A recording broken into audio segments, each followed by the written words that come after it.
may kasabihan tayo na ang kalusugan ay kayamanan.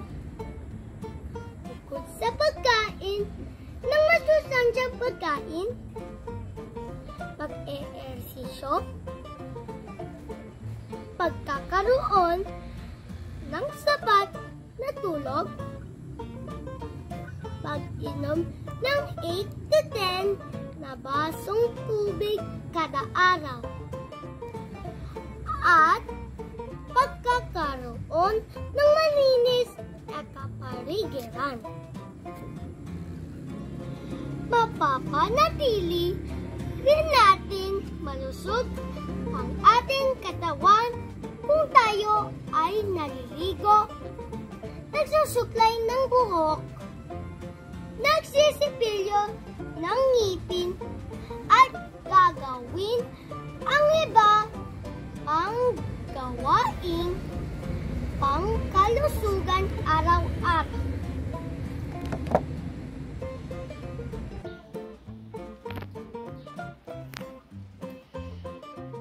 Bago ko ipakita ang ilan sa mga gawain o paraan sa kalinisan o kaayusan ng katawan, narito ang mga bagay na kailangan natin para mapanatiling malinis at maayos ang ating katawan.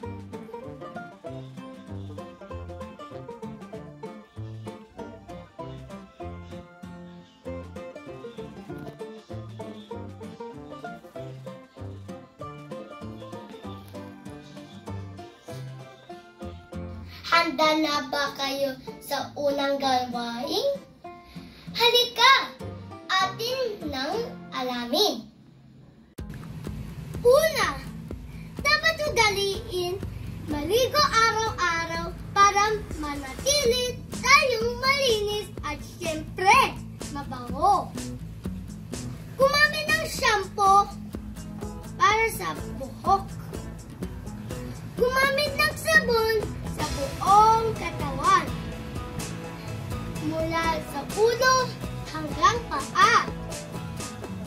Bago matulog, sa gabi, ugaliin ding malinis ang katawan upang maging presko ang pakiramdam. Pangalawa,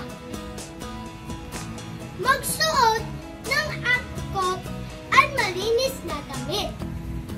Damit panglabas kung lalabas. Uniforme kung papasok sa eskwelahan. Pambahay kung maglalaro o sa bahay lang.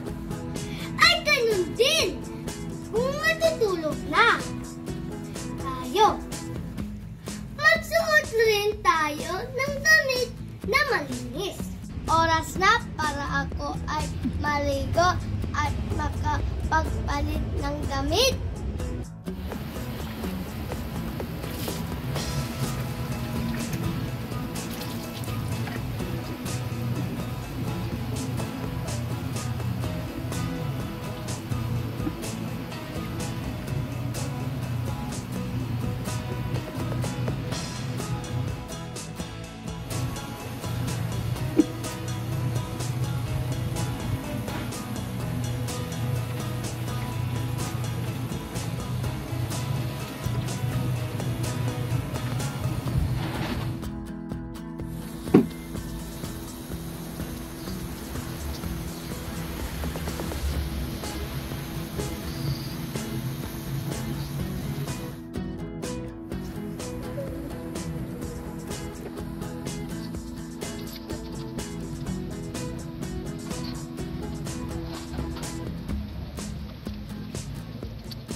Bye-bye! Ang sarap ng feeling pagkatapos maligo. Halika! Magbihis na tayo!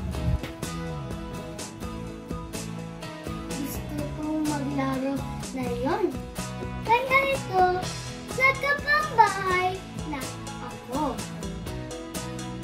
Tandaan, kailangan din magpalit ng damit pag pinawisan tayo. Dahil bagong linggo tayo, narito nga pala ang mga gamit para maging maayos ang buhok at maging kaaya-aya sa paningin. Magpatulong sa mommy o daddy mag-aral.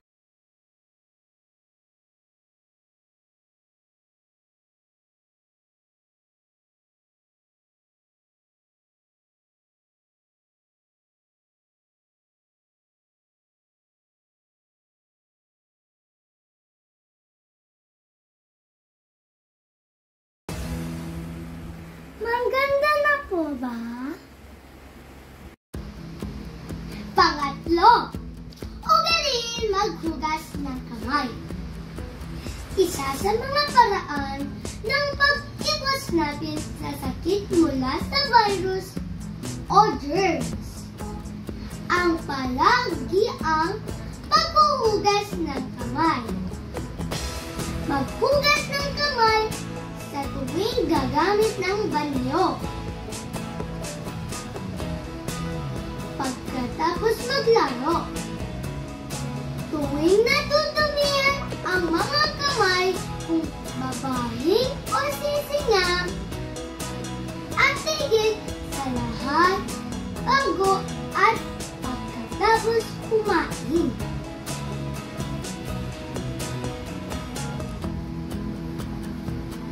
Halina! Ipapakita ko sa inyo ang tamang paghuhugas ng kamay. Magsimula na tayo.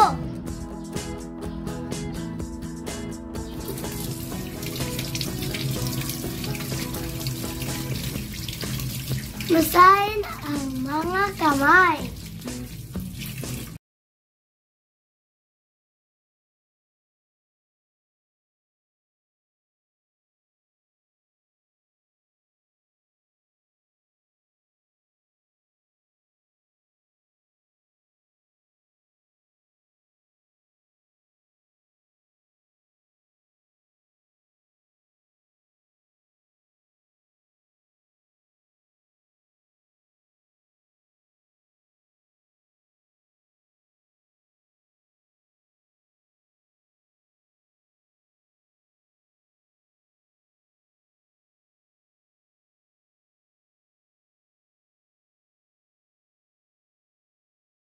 Happy birthday to you. Happy birthday to you. Happy birthday, happy birthday, happy birthday to you. Happy birthday to you. Happy birthday to you. Happy birthday, happy birthday, happy birthday.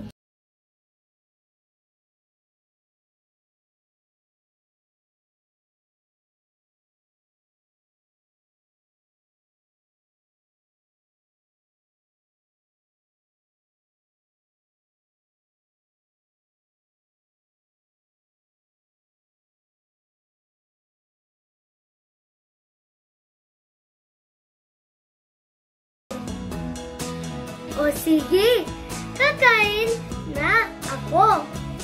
Bye-bye! Tapos na tayong kumain. Ang pang-apat natin gawain ay ang pagsisipilyo.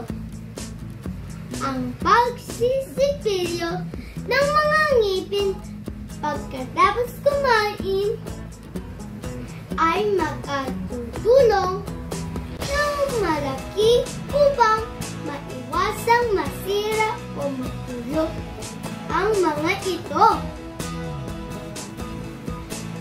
Ang bulok ng ngipin ay nagiging sanhi ng mabahong amoy sa bibig. Ugaliin magsipilyo ng ngipin sa umaga, tanghali, at gabi pagkatapos kumain. Ang dila at ngala-ngala ay dapat ding sipilyuhin. Kailangan natin ng toothpaste at toothbrush. Tara, magsipilyo na tayo!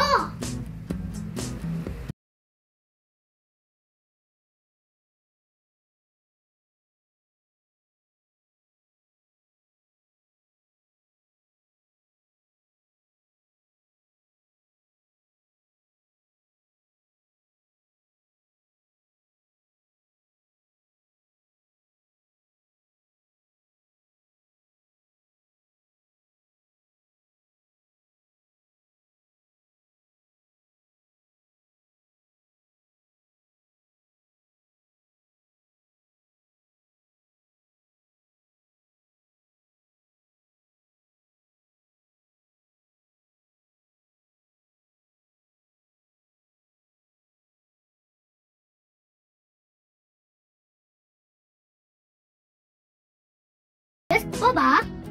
Pang-5 at pang-6. Wastong pangangalaga ng mga kuko at wastong paglilinis ng mga tenga. Mahalagang panatilihing malinis ang mga kuko sa paa at kamay. Iwasang isubo ang mga daliri sa bibig, lalo na kung malamig ang kuko. Gumamit ng nail cutter para rito. Gumamit naman ng cotton buds o malinis na tela para sa paglilinis ng tenga. Iwasang gumamit ng matulis na bagay. Humingi ng tulong mula kay mommy o daddy gamit ang mga ito. O kung wala ang mga magulang, pwede rin ang guardian.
Ilan lang yan sa mga gawain na pwede nating gawin.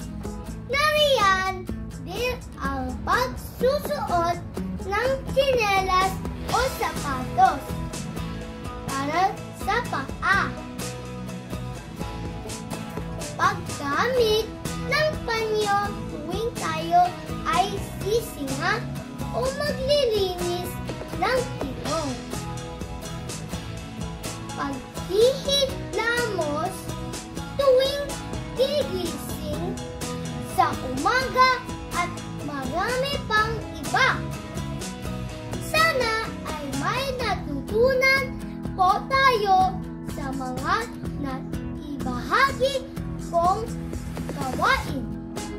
Hanggang dito na lamang. Salamat sa inyong hanggang sa muli.